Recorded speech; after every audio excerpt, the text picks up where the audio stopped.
Have you ever asked somebody why ask why? No, I do that. People go, why? I go, why ask why? Well, why in the world would you want to sew a Y seam, right? Oh my gosh. Well, Kaye's got an easy way to sew a Y seam. And as you can see, it doesn't look easy. Is this what you would use for the tumbling block, now that I'm looking at it? Oh, yeah. Oh, yeah. Yes. I just finally got what it was. And it's called a Y seam because it's a Y. Yes. A lot of quilters call a T seam a Y seam. And it's a different letter of the alphabet. Yeah. It's also a different technique for sewing it together. Okay. Okay. All right. Now, you'll have to forget everything you've ever heard about how to do a Y seam. Okay. Because it doesn't work, most of them. So I'm going to sew these two pieces together all the way to the inside. So you're not stopping at the 1/4 inch, and that's what people tell you. Never leave anything open. And it's a very weak thing. It makes your quilt so weak. If somebody sits on that and you don't have it all the way up, it's going to split. And it's hard to get on the exact spot. Yes. Then I also press that seam allowance open. And I do that whenever I have points too. I don't always, but Y seam I always do because I need that seam line as a guide. Okay, so close-up of it might help. So, and what I found is that, too, it kind of drops down when you do that. Yeah, it's folded over. But no, I mean, it makes it easier to sew because it's spread open. Right. Yeah. Okay, so now we want to insert this piece. Now, we could, think about it, if you put it here, you have no guide.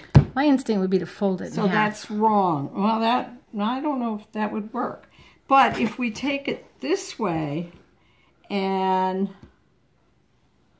sew it this way. Oh, wait a minute.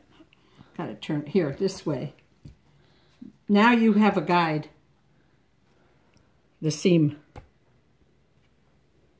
Okay. Explain that a little bit better. Okay. You'll see in a minute.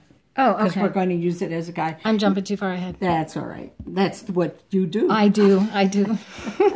Okay. Now, you can pin this if you want. I don't. I don't either. But put those pins away. Basically, what you want is this edge, this cut edge, should be lining up with the brown underneath. Oh. The raw edge. So that's your guide. That's what you mean. So oh, my gosh. That makes such sense. You start here. And you stop right in the center of that seam with the needle down in the center. Oh my gosh! And you because leave that's it a 1/4 inch. in. Pivot and keep sewing to the end. Needle down. Claire usually doesn't talk about needle down very often. Sometimes needle down is amazing, and almost always when I say to do it is on a straight stitch, and you're using a straight stitch. Yeah. Because they're always asking me why you don't lower your needle. Sometimes I do. So that is it, and then when you're done, sorry I moved the camera too fast, you end up with this beautiful, perfect corner here. Now she used white thread so that you could see it as a right, and this is also about 15 years old now, so it's been through the. It's so soft from being handled so much, and so now you know how you create that illusion of what is this? The Y seam. But what's the name of that block? Oh, the tumbling block. The tumbling block. There you go. Tumbling block made simple by Kaye, and I'm at her house and she's doing this for free, so we're helping to expose you to more opportunity to spend time with Kaye. This is a lecture and a trunk show where you can actually touch this. That's right. You can touch the pieces and be up close and ask her questions if any of this didn't make any sense because I interrupted when I shouldn't have.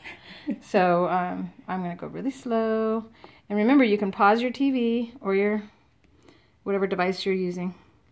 And there you go, phone number and all the information to join her. And this is we are in the year 2007.